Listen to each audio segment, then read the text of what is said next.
sou o professor César Baldão para mais uma aula aqui para vocês. Hoje é a resolução da Secretaria Estadual de Educação de Minas Gerais, número 3.658, de 24 de novembro de 2017. Fresquinho. Foi ontem isso aí, tá? Então aqui nós vamos trabalhar com as diretrizes para a educação quilombola, tá? Esta palavra quilombola, vou colocar aqui, ó, tá? Para quem não sabe, claro que todo mundo sabe, professor, mas não custa nada colocar. Quilombola, né?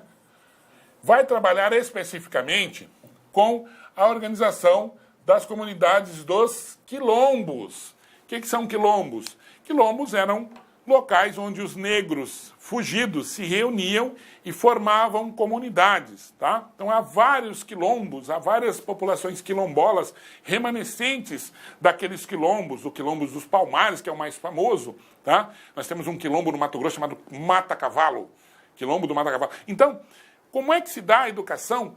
E vamos fazer uma breve retrospectiva aqui da 9394, da LDB 9394/96, que vai falar exatamente que o núcleo comum dos componentes curriculares, eles devem ser, isso a gente já repetiu várias vezes em várias aulas, o núcleo comum dos componentes curriculares devem ser colocados em prática juntamente com o núcleo diversificado, que vai ser baseado na comunidade na qual a escola está estabelecida, tá? Então, essa perspectiva do núcleo diversificado, ela vai acontecer em todos os cantos, ela vai acontecer no campo, e nós já falamos aqui que campo, quando nós falamos do campo, nós estamos falando de pecuária, nós estamos falando de agricultura, nós estamos falando de retirada de pedras preciosas, nós estamos falando também da atividade de piscicultura, tá? Além do extrativismo. Estamos falando disso aqui, tá? Então, cada uma dessas comunidades, desses locais, tem características, culturas, perspectivas próprias. E os quilombolas e os indígenas também, quilombolas e indígenas, não têm. Não ficam atrás, não são diferentes. Então, o que vai acontecer? Essas comunidades vão ter características próprias, culturas próprias, que devem ser contempladas na educação que eles vão ter, tá? Até de linguagem própria que vão ter. Muitas vezes, uma população quilombola fala um tipo de linguagem, fala uma língua que é diferente da língua portuguesa. Então vão ter como primeira língua a língua que eles falam lá na comunidade, depois aprender a língua portuguesa. A língua portuguesa seria uma segunda língua e a língua estrangeira uma terceira língua, tá? Beleza? Então isso aqui é o que nós falamos, vamos falar sobre a educação quilombola, beleza? Então vamos lá. Tá aqui. Ficam estabelecidas as diretrizes para a organização da educação escolar quilombola no estado de Minas Gerais, na forma desta resolução, tá? Então ficam estabelecidas as diretrizes para a organização da educação escolar quilombola no estado de Minas Gerais, na forma desta resolução. Essas são as diretrizes. Por quê? Tem que ter uma organização, não pode ser de qualquer jeito. Tem mais de um quilombo, então tem que seguir essas diretrizes aqui. E Minas Gerais tem quilombo, por isso que tem as resoluções, tá? A educação escolar quilombola, na educação básica, fundamenta-se fundamentam-se os princípios, tá? A educação escolar quilombola na educação básica fundamenta-se nos princípios. Primeiro, da memória coletiva. Memória coletiva diz respeito ao passado, às tradições que estão no coletivo, estão na memória coletiva das pessoas, tá? É o que elas fazem no cotidiano, o que elas preservam de cultura, tudo isso aí, tá? Das línguas reminiscentes, que a gente acabou de falar, tá? Do crioulo, das línguas africanas que se falam, do léxico que se tem, no léxico são as palavras, né, que se tem daquelas línguas remanescentes e que deve ser preservado. Dos marcos civilizatórios, quando começou, qual é a história, quando começou, quando eles se estabeleceram no local, o que eles fizeram para se estabelecer, tudo isso aí. E das práticas culturais, tá? Ok? Das práticas culturais. Tudo isso deve ser preservado, cultivado, cultuado, ser colocado na educação, deve ser ensinado para os alunos desta forma, tá? Por quê? Gente, não podemos esquecer que os componentes curriculares da base comum nacional, eles devem ser ensinados. Então aqui, juntamente com isso, deve ser ensinado português, matemática, química, física, biologia, tá? Tudo isso deve ser ensinado. Mas não posso esquecer e não posso tirar essa perspectiva da cultura própria daquela região. Por quê? Porque nós já falamos que a base nacional comum curricular, eu estou sendo muito repetitivo com isso, mas precisa, tá? A base nacional comum, ela deve ser colocada, deve ser ensinada junto com a base diversificada relacionada à cultura local, tá? Beleza? O que mais? Olha só. Tecnologias e formas de produção do trabalho como princípios educativos, tá? Até quando eu falo de tecnologia, não precisa ser só tecnologia nova, não, tá? Então, por exemplo, eu posso ter formas de moer o milho para fazer o fubá com uma máquina moderna que moa o milho. Mas eu tenho moedores de milho muito antigos e isso em Minas Gerais tem demais para fazer o fubá, para fazer o angu, para fazer a polenta, né? Em Minas Gerais não fala polenta, tá? Fala angu. Angu. Frango com angu. Delícia. Tá? Serraia. Tem a serraia. Tem oraponobis, que na verdade o nome é oraponobres. Mas fala oraponobis, né? Oraponobis. O que mais? Tem taioba, inhame, certo? E almeirão. Tá certo? E o franguinho com quiabo. Quiabo bom demais da conta, até choro. Tá? Então aqui, ó, tecnologia e formas de produção do trabalho como princípio educativo. Então eu tenho o moinho de moer o milho artesanal, aquele feito de pedra ainda, tá? Que vai utilizar uma tecnologia diferente. Quando fala de tecnologia e forma de produção do trabalho como princípio educativo, é mostrar isso para o aluno lá. Porque isso preserva a tradição, isso mostra como era feito antigamente, como as pessoas sobreviveram para que chegasse aqui até aquele período histórico, até este período histórico. Dos acervos e repertórios orais, das histórias, né, que se contam, que se deve ser trazido pela escola, preservado isso na escola, das histórias, da tradição. Dos festejos, das festas, dos usos, tradições e demais elementos que conformam o patrimônio cultural das comunidades quilombolas de todo o país. Ok? Então, esta resolução tem que ser colocada e tem que ser feita. Tá? As tradições, os festejos, isso aí pode, inclusive, contar como dia letivo. Nós vimos lá na 2197. Tá? Eu posso, sim, num dia de festa, de comemoração, levar os alunos, podem participar e depois trazer isto para a sala de aula e isso ser contado como dia letivo. Tranquilamente, tá? Da territorialidade e respeito aos processos históricos de luta pela regularização dos territórios tradicionais dos povos quilombolas. Isso deve ser colocado na escola para que não se perca, tá? Para que as pessoas lutem pelo que é seu, para que não deixem as pessoas se apropriarem das terras que foram colocadas e deixadas para os descendentes daquele quilombo, daquela região. Tá? Muito embora haja vários, inclusive um candidato a presidente que é contra. Ele acha que tudo tem que ser transformado em fazenda, terra indígena, terra quilombola, para quê? Segundo ele, os quilombolas são gordos e não servem nem para procriar. Palavras do candidato. Pois é. Tá? Quilombolas são gordos e não servem para procriar. Foi o que ele disse. Está lá no YouTube, não foi eu que estou dizendo. Tá bom? Vamos lá. 9. Reconhecimento dos quilombolas como povos de comunidades tradicionais. Tá? Reconhecimento dos quilombolas como povos de comunidades tradicionais. Por quê? Porque já estão ali estabelecidos com uma cultura própria, com um modo de fazer e de viver próprios. Então devem ser reconhecidos como isso e os seus próprios descendentes devem se reconhecer como povos tradicionais. Isso, nas comunidades quilombolas que eu conheço, isso é muito, muito, muito forte. Eles se reconhecem como pessoas daquela região, têm uma perspectiva forte e se a educação é forte, isso se perpetua nos próprios alunos. Direito ao desenvolvimento entendido como modelo de desenvolvimento alternativo, que considera a participação das comunidades quilombolas, as suas tradições locais, o seu ponto de vista ecológico, a sustentabilidade e as suas formas de produção do trabalho e de vida. Tá? Então, reconhecimento de desenvolvimento como sendo um modelo de desenvolvimento alternativo. Tá?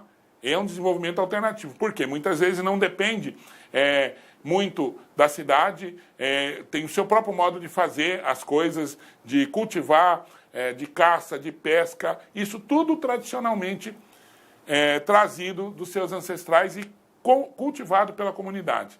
Isso não se pode perder, e quando nós estamos falando isso, nós temos que fazer isso tanto para o quilombola quanto para a população indígena também, tá? Então isso deve ser colocado na escola, junto com os componentes curriculares da base comum. A gente já falou várias vezes, tá? E vamos continuar falando, para que você entenda. Beleza? Tranquilos? Ok. O que mais nós temos aqui? Ó, superação do racismo institucional, ambiental, alimentar, entre outros. O que seria um racismo institucional? Quando um cidadão, que é parte do governo, que é parte do legislativo, chega e diz que não se pode ter quilombos, porque quilombo não serve para nada, as pessoas não servem nem para procriar. Quando ele diz isso, a gente chama isso de racismo institucional. Tá? Então nós temos que ser contra isso.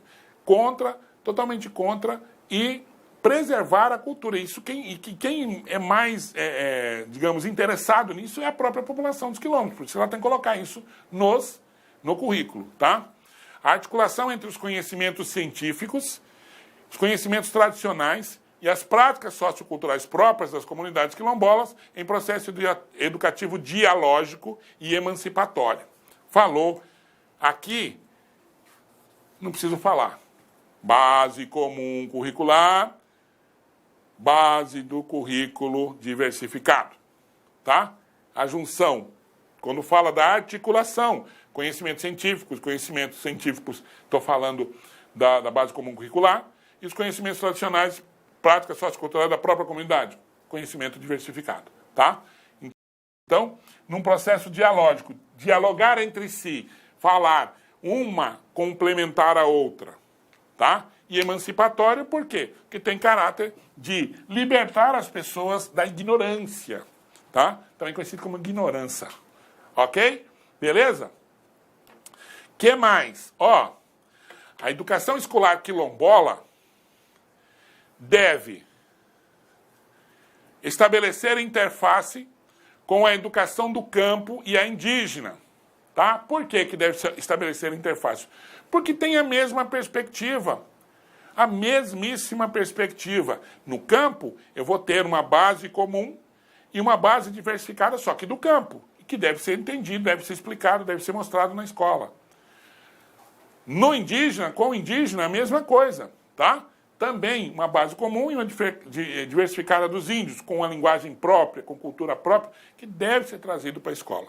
Tá? Seus pontos de interseção, onde é que eles são iguais? Onde é que eles são iguais? Onde é que eles são diferentes? Histórica, social e econômica, sem perder a sua especificidade. Onde que a educação do campo, indígena e quilombola, elas são iguais? Onde que elas são diferentes? No que elas se parecem, no que elas não se parecem. O professor deve estar inteirado para que ele possa fazer essa interface, para que ele possa fazer essa interseção, para que ele possa discutir e conhecer também os outros. E, de preferência, entrar em contato, para que um conheça o problema, a perspectiva e as necessidades de cada localidade. Isso vai criar dados, isso vai criar componentes para que os legisladores possam encaminhar perspectivas de solucionar o trabalho, solucionar o problema, e tenham condição de melhorar a condição de vida. Tem condição de melhorar a condição, ficou legal. Tem condição de melhorar a situação de vida dessas pessoas, tá? Dessas comunidades. Beleza? O que mais? A educação escolar quilombola destina-se ao atendimento das populações quilombolas rurais e urbanas em suas mais variadas formas de produção cultural, social, política e econômica. Presta atenção numa coisinha.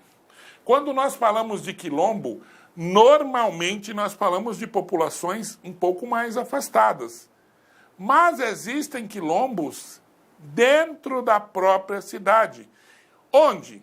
Um exemplo claro, no Rio de Janeiro. No Rio de Janeiro há um quilombo dentro da cidade, tá?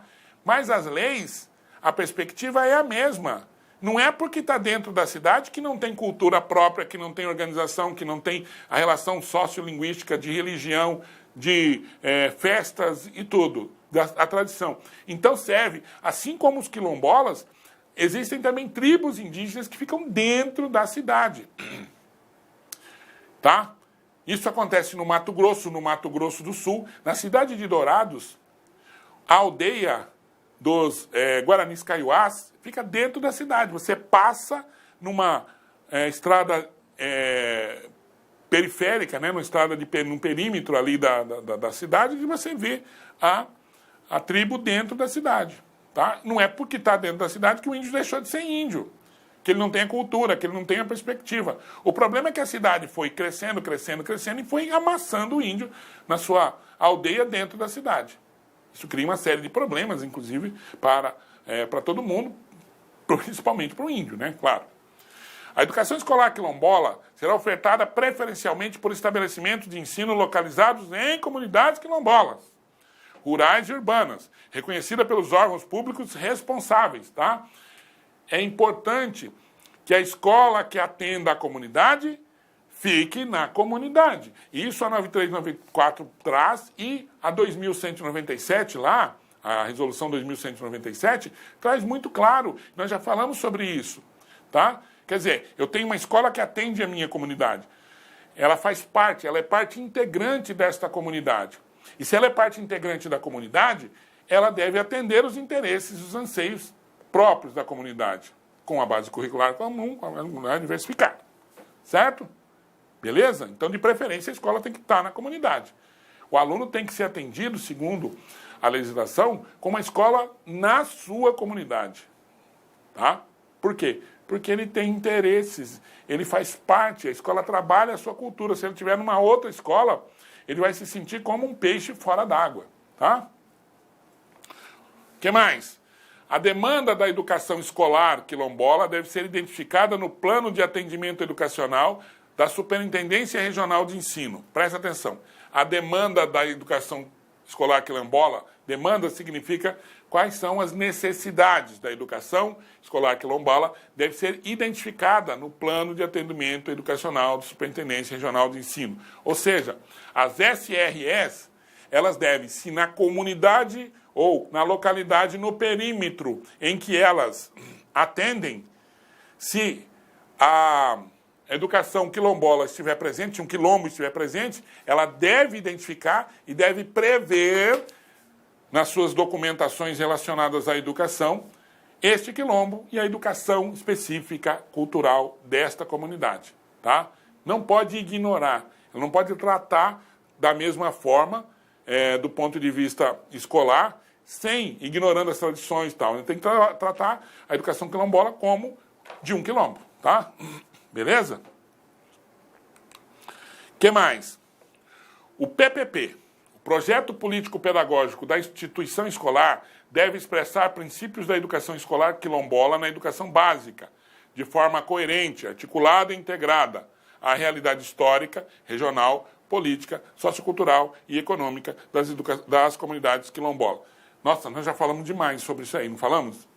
Projeto político-pedagógico da instituição escolar, quer dizer, o PPP da escola, deve expressar princípios da educação escolar quilombola, junto com os princípios do currículo comum, integrada à história, cultura, tal. Aqui entra a famosa lei, que você não pode esquecer, 10.639, tá? Que trata do quê? Da história e cultura afro-brasileira. brasileira e africana, tá?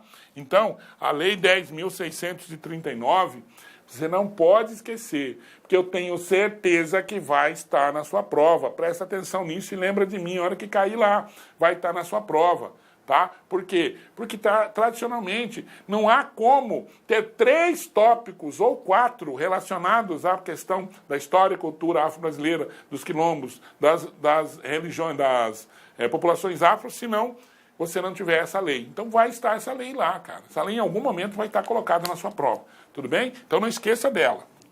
Ok? O que mais? Olha lá. A educação escolar quilombola, no âmbito da educação básica, devem compreender todas as etapas e modalidades de ensino de oferta segundo as competências definidas nos termos da legislação vigente. Tá? Então, a educação quilombola não pode ser aplicada na escola, lá no quilombo, apenas a primeira etapa da educação fundamental. Ou só a educação fundamental e deixar o ensino médio. Não, é tudo. Tudo. Tá? Deve ser tratado. O currículo diversificado relacionado à questão quilombola deve ser colocado em algum momento em todas as etapas do conhecimento. Tá? Todos. Isso é fato. Certo? Para que não se esqueça, para que as crianças, para que os jovens, eles tenham condição de voltar à comunidade e saber o que é que acontece e preservar as suas tradições. Tudo bem? Bom, que diz, isso aqui, na verdade, agora, vai ser igual às outras etapas, porque diz respeito à atividade comum, atividade do plano curricular comum para todas as escolas, tá? Então, a educação infantil constitui a primeira etapa da educação básica, certo? 4 e 5 anos, na qual se privilegiam práticas de cuidar e educar. Cuidar e educar é uma perspectiva da LDB 9394. Então, na educação infantil, esse é o princípio, cuidar e educar, tá? Tendo o afeto como parâmetro dessa perspectiva, que é um direito das crianças dos povos quilombolas de oferta obrigatória pelo poder público municipal para as crianças de 4 e 5 anos. Educação física não. Educação infantil 1 e educação infantil 2. Ok? Educação infantil 1 e educação infantil 2. Crianças de 4 e 5 anos. Aquele pico richinho, bonitinho. Certo? Tranquilos? Então, é o mesmo direito que uma criança que não é quilombola tem, os quilombolas também têm, com a premissa de, desde pequeno, ser ensinado todos os princípios da própria comunidade, juntamente com os outros conteúdos. Tá? Olha lá. A Secretaria de Estado de Educação, no âmbito da educação infantil, colabora com os municípios através da concessão de espaços e formação de professores em nível médio para atuar nessa etapa de ensino, ou indiretamente no apoio pedagógico, favorecendo o padrão de qualidade de acordo com as peculiaridades locais. Essa boa e velha, tradicional dislexia que nos permite ler esta palavra 2 vezes. Tá? Então, ó, presta atenção, colabora, a Secretaria de Estado, no âmbito da educação infantil, colabora com os municípios através da cessão de espaço, formação de professores em nível médio para atuar nessa etapa. Ok? Então, eu posso formar professores em nível médio também para atuar aqui? Se não tiver, eu posso, porque a lei, a LDB, não pode ser subjugada nesse caso. Então, a LDB diz, nos espaços em que não há professores com a formação específica em pedagogia para trabalhar, eu posso ter professores de ensino médio, de preferência, com o curso de magistério ou afins, para trabalhar com isso. E aí, o que é que diz? A Secretaria de Estado vai formar essas pessoas para trabalhar nesses quilombos com a educação infantil. Tá bom? Que mais? O ensino fundamental, direito humano, social, público, subjetivo, quer dizer, um direito fundamental, está na Constituição, aliado à adoção educativa da família e da comunidade. Deve articular-se no contexto da educação escolar quilombola, com os conhecimentos tradicionais, com direito à identidade étnico-racial e com a dinâmica própria de organização de cada comunidade quilombola, tendo respeito à diversidade como valor fundamental. Tem uns pontos aqui que não deveria estar aqui, ali também não deveria. Bom, enfim, que de onde nós tiramos de uma resolução que estava em PDF, difícil de transformar em Word, aí ficou com esses problemas. É falha, não tem desculpa, está errado mesmo, mas deu para entender. Não deu para entender? Deu para entender? Então esquece o erro, tá? Olha lá. Ensino fundamental, um direito, o ensino fundamental é um direito humano, social, público subjetivo. É um direito fundamental, o direito à educação, o direito à moradia, o direito à alimentação, etc., né? Direito fundamental. Então o cara tem esse direito, os quilombolas também têm esse direito. Não tem uma escola quilombola, você tem que reivindicar, pedir para que se faça uma escola dentro do quilombo, tá? Ok? E depois, tem que articular, a gente já falou isso várias vezes, vai estar sendo repetitivo, articular os conhecimentos quilombola com os conhecimentos tradicionais. Beleza? É isso que deve ser feito, é isso que está falando aqui. Eu vou articular o conhecimento que eu tenho com os conhecimentos tradicionais já pressupostos na minha comunidade. Tudo bem? O ensino médio na educação quilombola deverá proporcionar aos estudantes. Agora, veja, ensino fundamental, ensino pré-escolar, né? Ensino da educação infantil, o ensino fundamental da primeira etapa e da segunda etapa. Aqui o ensino médio, que nós vamos falar agora, da educação quilombola, deverá proporcionar aos estudantes: 1. Formação capaz de oportunizar o desenvolvimento das capacidades de análise de tomada, que é tomada, tá? Não é toinada, não, toneada, não. Tomada de decisões, de resolução de problemas, com flexibilidade e valorização dos conhecimentos tradicionais produzidos pela sua comunidade, de novo, tá? Aprendizado de diversos conhecimentos necessários ao aprofundamento, chegou a palavra-chave, aprofundamento das suas interações com o seu grupo de pertencimento e com a sociedade mais ampla. O que se diz esse aproveitamento? Tudo que eu aprendi, exatamente tudo que eu aprendi no ensino básico, no ensino fundamental, eu vou levar para o ensino médio e fazer um aprofundamento. Isso diz respeito ao currículo nacional comum, tá? A perspectiva curricular comum de matemática, química, física, biologia, e uma reflexão das perspectivas sociais, culturais que eu tenho, a fim de preservar a minha cultura e aprofundar nisso para que ela melhore. Cara do Paulo Freire aqui, tá bom? É isso. Então, tudo aquilo que a gente viu na resolução 2197, lá, se aplica também à comunidade quilombola, tá? Só que com a perspectiva do conhecimento localizado dos quilombos. Tá? Vamos lá. 2. Participação em projetos de estudo e de trabalhos e atividades pedagógicas que visem ao conhecimento das dimensões do trabalho, da ciência, da tecnologia, da cultura próprias das comunidades quilombolas, bem como da sociedade mais ampla. Mesma coisa que consta na 2197, tá? Tudo que eu tenho que ver de acordo com os conhecimentos da minha comunidade. Beleza? E agora, a educação profissional técnica de nível médio na educação escolar quilombola deve articular os princípios da formação ampla, base nacional comum, sustentabilidade socioambiental, mais do que nunca, nas comunidades rurais, né, do campo, indígena e quilombola, essa sustentabilidade socioambiental deve ser colocada como ponto fundamental. E respeito à diversidade dos estudantes, considerando-se as formas de organização das comunidades quilombolas, de sua diferença social, política, econômica, cultural, tá? Base comum, base diversificada. Certo? Beleza? Número 1. Contribuir para a gestão territorial autônoma, possibilitando... Não tem esse acento aqui. Não tem esse acento aqui. Não tem esse acento. Possibilitando a elaboração de projetos de desenvolvimento sustentável e de produção alternativa para as comunidades quilombolas, vírgula, tendo em vista, em muitos casos, as situações de falta de assistência e de apoio para os seus processos produtivos. Aqui é interessante, ó, contribuir para a gestão territorial autônoma. Significa dizer, ninguém manda na nossa terra. Nós temos o controle, nós sabemos administrar, nós temos uma perspectiva de organização própria para administrar o nosso território, nosso quilombo. A elaboração de projetos de desenvolvimento sustentável e de produção alternativa para as comunidades quilombolas, tendo em vista, em muitos casos, as situações de falta de assistência e de apoio. Tá? Então, isso significa organizar perspectivas próprias de produção, de alimento, etc., e perspectivas de assistência. Tá? Isso significa formar médicos, formar farmacêuticos, formar professores que vão atuar na própria comunidade, da comunidade para a comunidade. Tá? Beleza? Tranquilo? Ok? O que mais?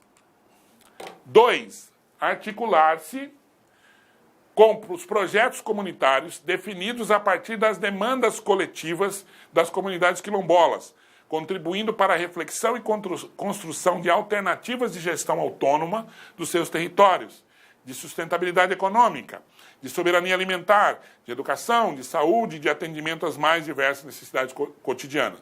Tá? Ou seja, além de você criar a perspectiva, você pode se articular com outros projetos comunitários que já existam e que podem ser aplicados naquela comunidade, também para suprir necessidade e não ficar dependendo só dos esquemas governamentais para serem colocados. Então, por exemplo, vou dar um exemplo. Vamos lá, eu fiquei sabendo que numa comunidade indígena eles formaram um próprio ambulatório lá, uma unidade médica com membros formados pela própria comunidade, com médicos indígenas, dentistas indígenas, certo? Então eu posso pegar, me articular com isso, verificar como eles fizeram e tentar fazer na minha própria comunidade, formar médicos, mesmo que entre com cota, não importa, eu entro, formo os médicos e eles voltam para a minha comunidade e atendem ali a comunidade. Tá? Isso é possível ser feito. Beleza? A educação de jovens e adultos agora. A educação de jovens e adultos na educação escolar quilombola deve atender às realidades socioculturais e interesses com as unidades quilombos, vinculando-se aos seus projetos de vida e de trabalho. Então, assim como a educação básica, assim como o ensino do trabalho, ensino específico para o trabalho, a educação de jovens e adultos é a mesma coisa. Tudo que eu aprender tem que estar articulado com a minha perspectiva de vida na comunidade, tá? E, por último, o atendimento da educação especial deve ser contemplado nas escolas quilombolas e nas escolas que atendam estudantes oriundos de territórios quilombolas em todas as etapas e modalidades da educação básica, conforme orientações específicas aqui. Claro, é óbvio, tá? Não, vai ter uma pergunta assim. Quer dizer que, então, uma criança especial ela só pode ser tratada na cidade, em comunidades quilombolas, indígenas e do campo, elas não vão ser tratadas. Devem ser tratadas todas na cidade. Não. Elas podem ser tratadas ali, elas têm todos os direitos de receber as orientações, o trabalho, os atendentes, tudo que tem uma criança da cidade, do meio que não seja quilombola, rural, indígena, tem também a educação da cidade, tem que também ter na educação quilombola. Vocês entenderam, né? Tudo que tem uma criança da educação da zona urbana, também tem nessas comunidades quilombolas, indígenas e rural. Tudo bem? Tudo tranquilo? Beleza? Ok.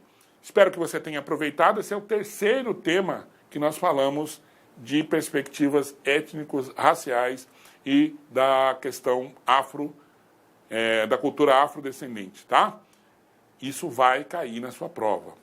Cuidado especial com esses temas, porque isso vai estar, sim, na sua prova, tá bom? Estamos na reta final. Nas próximas aulas nós vamos terminar a parte pedagógica do concurso da Secretaria Estadual de Educação de Minas Gerais, tá? Um abraço para vocês e até a próxima!